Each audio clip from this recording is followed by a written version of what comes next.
Assalamualaikum warahmatullahi wabarakatuh.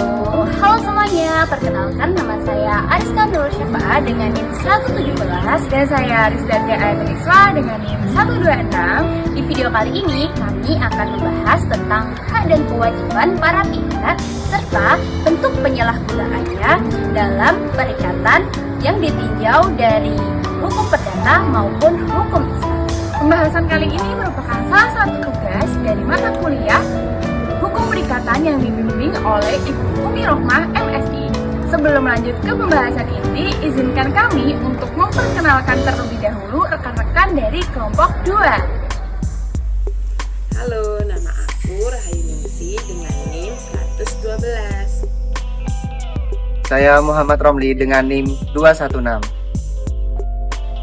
Saya Rafika Samandari dengan NIM 160. Saya Muhammad Faruk Fakiruddin dengan NIM 147.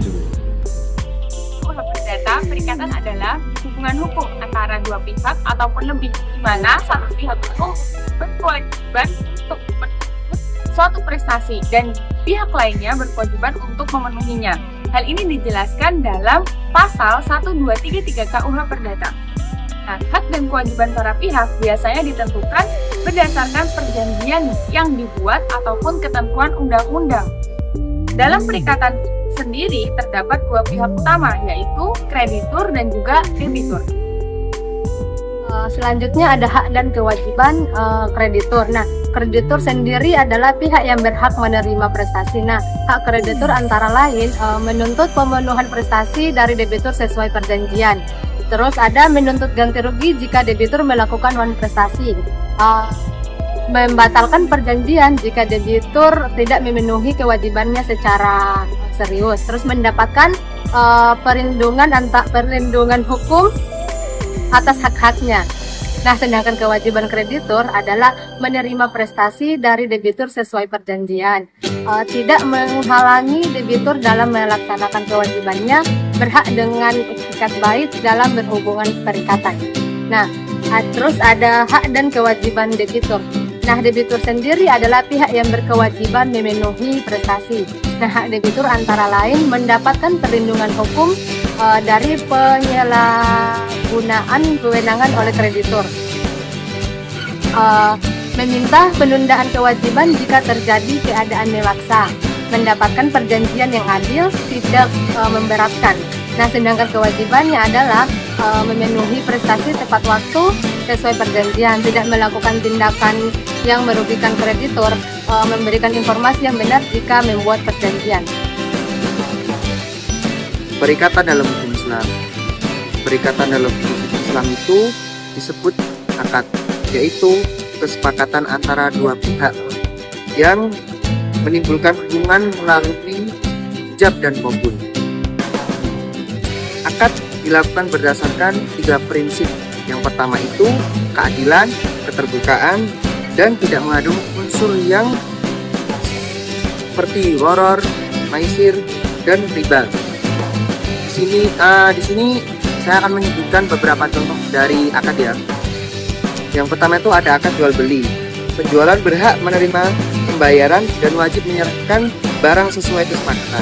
Yang kedua itu akad sewa menyewa atau yang disebut ijarah.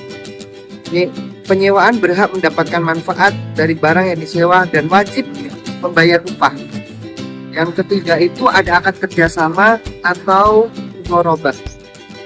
Pemodal atau sihabul mal berhak mendapatkan bagian keuntungan dan wajib menyediakan modal.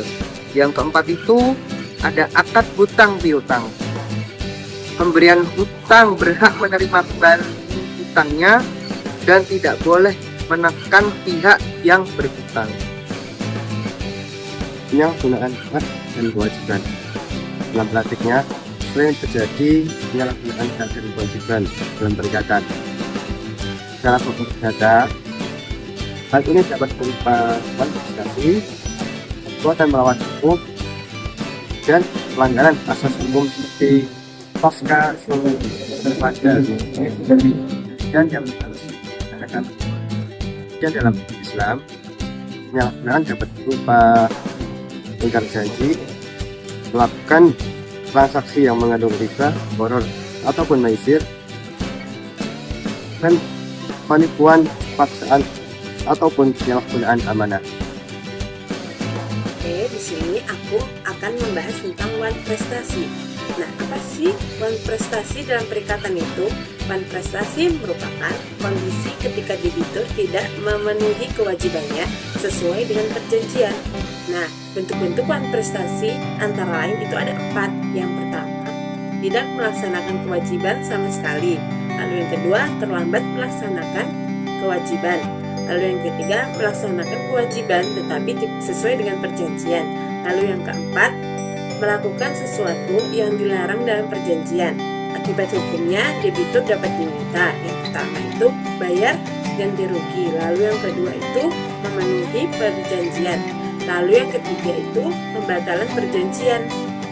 Nah, dalam hukum Islam, wan prestasi disebut ingkar janji. Hal ini sangat dilarang karena Rasulullah SAW pernah bersabda bahwa salah satu tanda orang yang munafik itu adalah jika berjanji dan ia mengingkari. Lalu selanjutnya saya akan membahas tentang perbuatan melawan hukum. Nah, dalam hukum perdata, perbuatan melawan hukum diatur dalam pasal 1365 KUH Perdata, yaitu setiap perbuatan yang melanggar hukum dan merugikan orang lain harus mengganti kerugian tersebut. Nah, contohnya apa aja? Nah, contohnya seperti penipuan dalam perjanjian, lalu ada juga paksaan dan penyalahgunaan keadaan.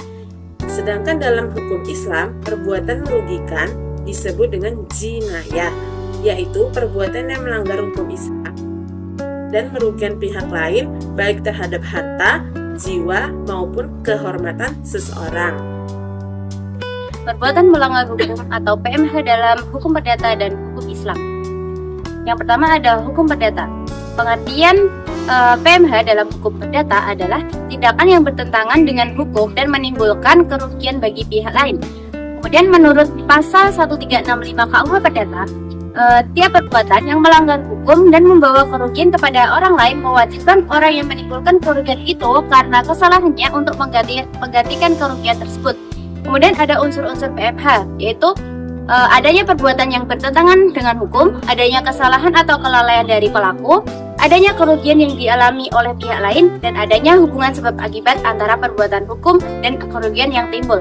Kemudian bentuk-bentuk PMH. Yang pertama ada penipuan dalam perjanjian, kedua paksaan dalam membuat perjanjian, yang ketiga penyalahgunaan keadaan, yang keempat pelanggaran hak cipta, kemudian yang kelima pelanggaran hak paten, dan yang terakhir ada pelanggaran hak. Kemudian ada akibat hukumnya, yaitu jika seorang melakukan PMH, ia wajib membayar ganti rugi kepada pihak yang dirugikan. Ganti rugi ini dapat berupa kerugian material dan kerugian non-material. Selain itu, pelaku PMH juga dapat dikenakan hukuman pidana jika perbuatannya memenuhi unsur-unsur tindak pidana yang diatur dalam hukum pidana. Kemudian ada hukum Islam. Dalam hukum Islam, perbuatan melawan hukum atau merugikan perbuatan atau perilaku yang jahat itu disebut dengan jinayah, yang merupakan perbuatan atau perilaku yang jahat yang dilakukan oleh seseorang untuk mencederai kehormatan jiwa atau tubuh badan seorang yang lain, atau untuk merusak harta benda, akal pikiran, dan sebagainya. Jinayah dapat dibagi menjadi 3 kategori. Yang pertama ada hudud, yang kedua ada qisas, dan yang terakhir ada ta'zir. Kemudian ada unsur-unsur jinayah, yaitu yang pertama adanya perbuatan yang bertentangan dengan hukum Islam, yang kedua adanya kesalahan atau kelalaian dari pelaku, yang ketiga adanya kerugian yang dialami oleh pihak lain, kemudian yang terakhir adanya hubungan sebab akibat antara perbuatan jinayah dan kerugian yang timbul. Kemudian ada bentuk-bentuk jinayah.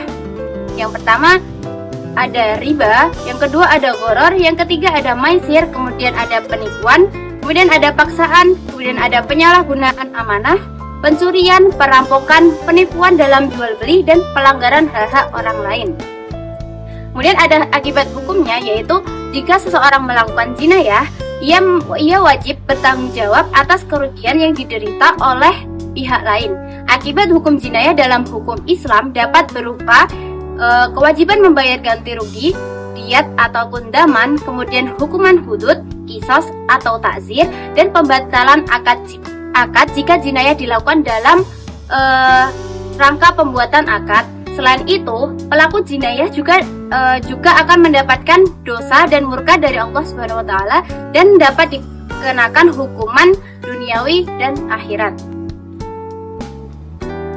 Kesimpulannya, perikatan dalam hukum perdata adalah hubungan hukum antara dua pihak atau lebih berdasarkan perjanjian ataupun undang-undang, di mana kreditur itu berhak untuk menuntut prestasi, sedangkan debitur berkewajiban untuk memenuhinya.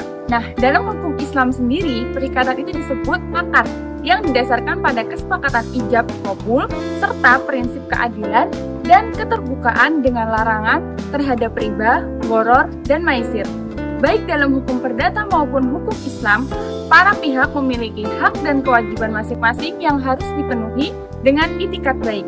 Penyalahgunaan hak dan kewajiban dapat berupa uang prestasi dan perbuatan melawan hukum yang memiliki unsur, bentuk, dan akibat hukum tersendiri.